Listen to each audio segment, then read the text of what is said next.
In this morning's Health Watch, it is week 2 of the Erica Hill experiment, one many of you are taking along with me. This is a 6-week test to see if it is really possible to follow all the health advice we get from experts, both here on The Early Show and elsewhere. And as you'll see, it's often easier said than done. Morning.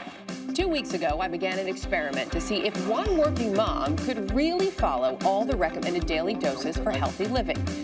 From conquering the food pyramid to getting 30 minutes of exercise to sleeping 8 hours a night. To keep me on track, we enlisted a team of experts. We'll check your liver and kidney function. CBS News medical correspondent Dr. Jennifer Ashton, clinical and nutritional psychologist Dr. Amanda Baton, and personal trainer Sydney Wilson. We gotta step it up. Go.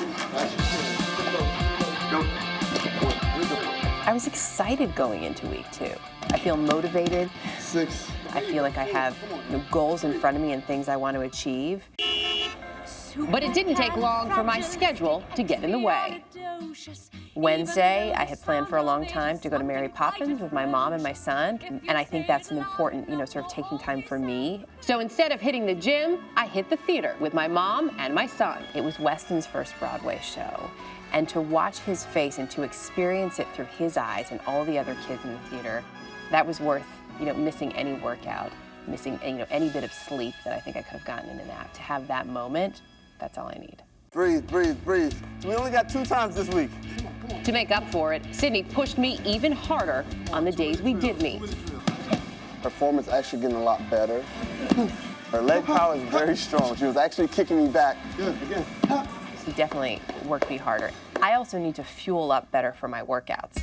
Getting more energy meant even more changes to my diet, and for that, I turned to Dr. Amanda Baton. Can you describe for me the way that you see your energy moving through the day? It's usually pretty good in the mornings, and it's good through the show. It starts to slow down probably between 11 and noon. I noticed that you have hard-boiled eggs, which I think are a great source of many, many nutrients. But I noticed that you only eat the egg white. Yeah.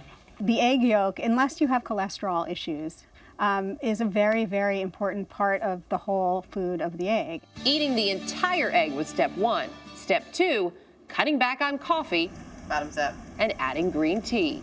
There's so many benefits to the green tea, and there are so many detriments to having too much coffee. Like less caffeine, less dehydration, and the promise of a better night's sleep. I'm really enjoying the green tea, too.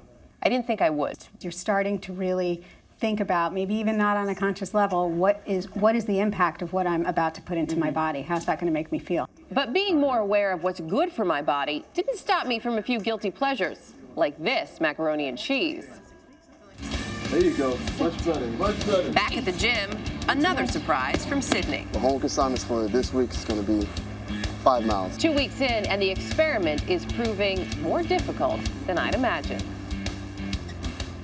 So we're going to take a look at my daily goals. What I'm trying to do, get more sleep. People say 6 to 8 hours. I normally get 5 on a good night.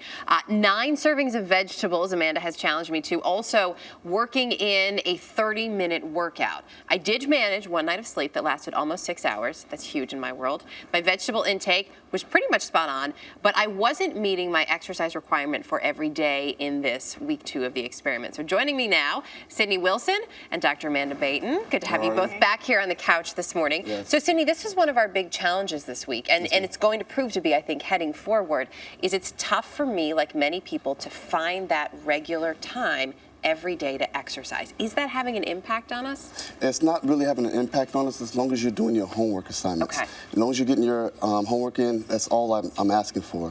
What we basically want to try to do is get you to be able to do your homework, whether it's 15 minutes here, 15 minutes there, break it up, get it in. That's all we need. I think that's a really important point for people at home, too, trying to do this. We talked about one of the ways for me to get that exercise is even when I go to pick up my older son at school every day. Yes. If I walk there with my double stroller, it's a brisk walk. 20 minutes Yes. each way. And that can be great exercise Yes, for everyone. It doesn't Definitely. have to be 30 minutes in the gym. That makes me feel good. So I'm progressing all right, you think? Oh, definitely. I'm seeing a little tonus in your body already. The body's getting where I want it to be. Your stamina's up, your endurance is up, and that's what I'm looking for. Okay. But one thing that I need you to do, you Yes. have to breathe for me. I know. I don't know how to breathe when I work out. You do not breathe at all. You're killing me. It's awful, isn't Yes, it? I it's know. okay. I'm going to work on It's that. okay. But it is motivating, and I will say, getting on a regular workout regimen, it makes me want to do it more. Definitely. So I've been bitten by the bug, and I feel better about It's it. great Good. for your mental health. It's great for my mental health. Now, when it comes to food, some of the areas, you thought I had some interesting areas to work on, and I have some really, I guess, sort of messed up preconceived notions about things like eggs. Right. There's lots of different ways to get protein, and yeah. Yeah, so I need to be eating the whole egg, which I've started to do. Sleep is a big concern for you. So one night, as I mentioned, I did get almost 6 hours of sleep, and I do feel like my sleep itself is deeper. Yeah. And is that from cutting back on the caffeine? Well, look, we were trying to work with reasonable expectations here. You have realities to your life that's not going to enable you to have 8 hours of sleep.